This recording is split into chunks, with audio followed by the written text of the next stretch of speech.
Now let's talk about the types of English teaching jobs that you might find in Brazil, because the types of teaching jobs that you'll find do vary from country to country, and what you'll find in Brazil is not like what you would find in Asia. It is very much like what you'd find, I think, in the rest of Latin America. So let's talk first about working at an international school. Now, this is not going to apply to most of you, I'll say right up front. But for those of you who are certified teachers, by which I mean you were an education major in university, you did student teaching, you're board certified by some board back in your home country, is a primary or secondary school teacher, look for a job first at an international school, and there are many of them in Brazil, in many of the state capitals, and there are many in the state of São Paulo. These jobs pay pretty well.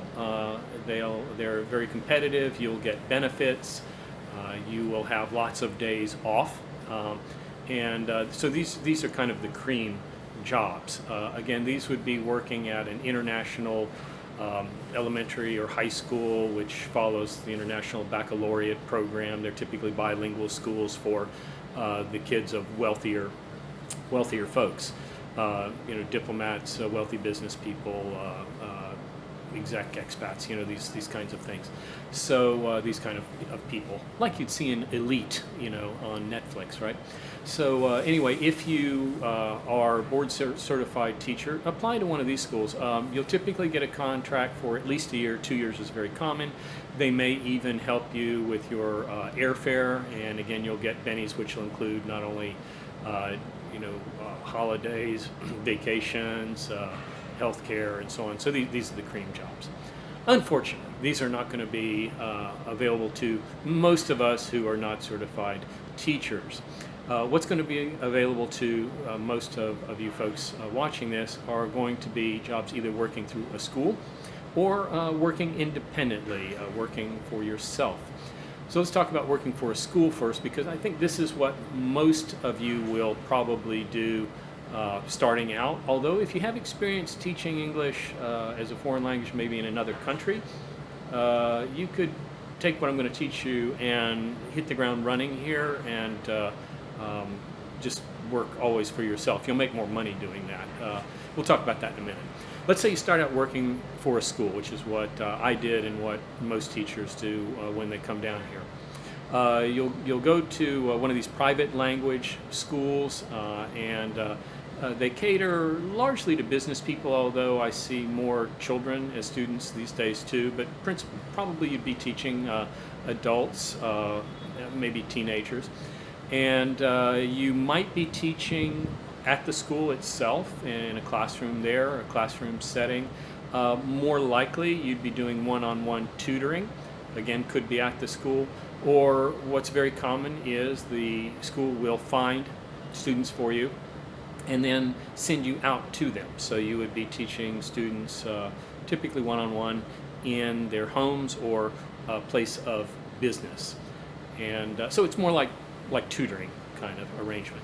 Now, how does that operate? What does that look like? Well, you go in, you'll interview with the school, and they may give you a little grammar test. Don't worry, if you're a native speaker, you'll pass it. I'd be really surprised if you didn't. And then they'll match you up with students.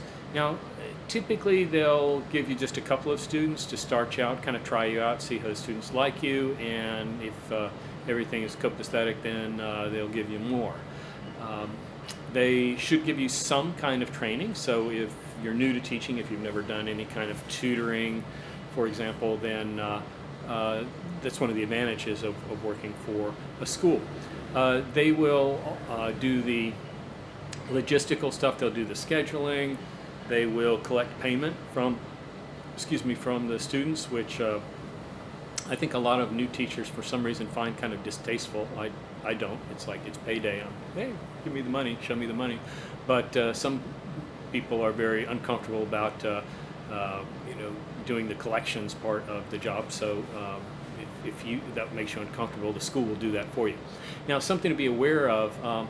when you work for a school in this fashion, invariably you're going to be paid by the hour, and you'll be paid after the fact. So you'll keep a log sheet during the course of the month, students that you taught, and probably a little bit of notes about what you taught in a class, and the student will initial it, and then you turn this in at the end of the month, and the school pays you from that. They might pay you by check, which you take to their bank in cash, or they might pay you in cash.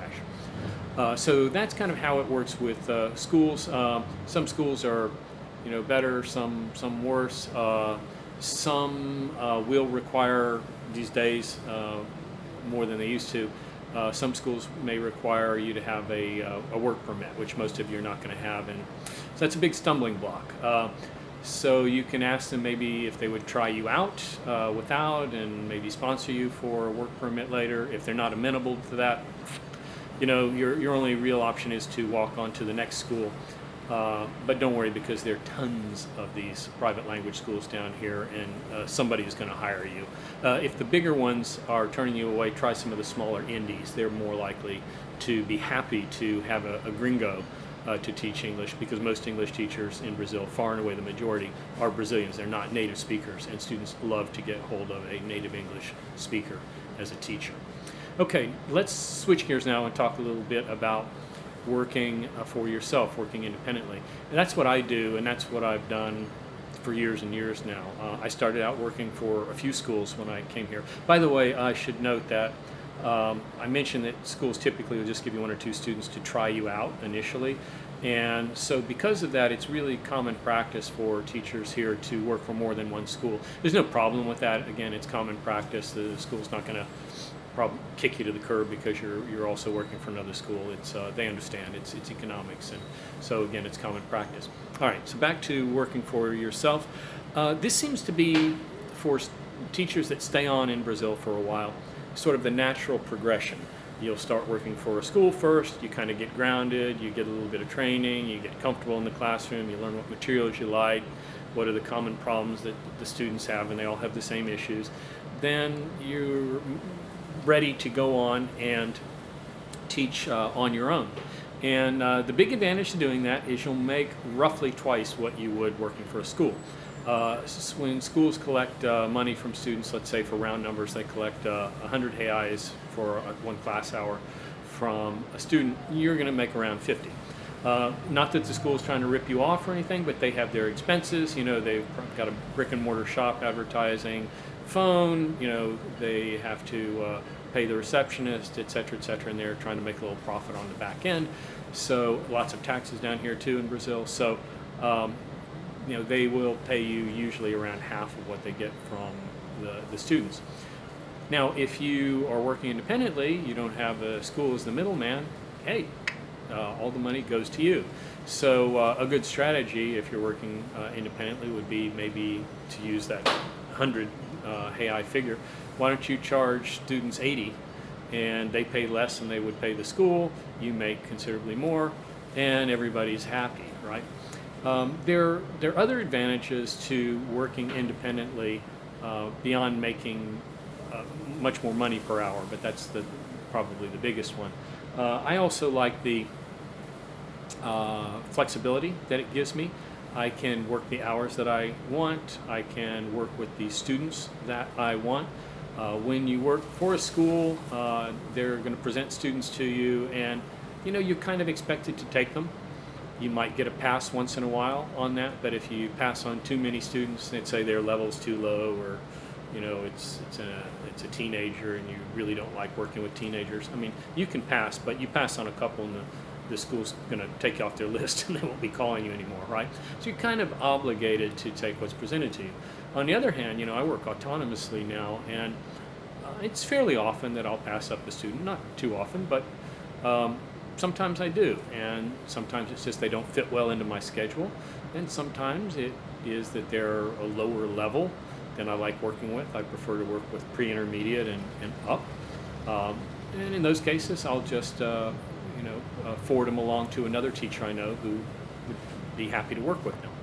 So there are a lot of advantages to being autonomous. The greater pay and the flexibility. I think it's good to be the boss. So quickly then, recapping the types of jobs that you would find most commonly down here would be working for an international school if you're a certified teacher. Otherwise, the most common jobs would be working for a private language school or working on your own.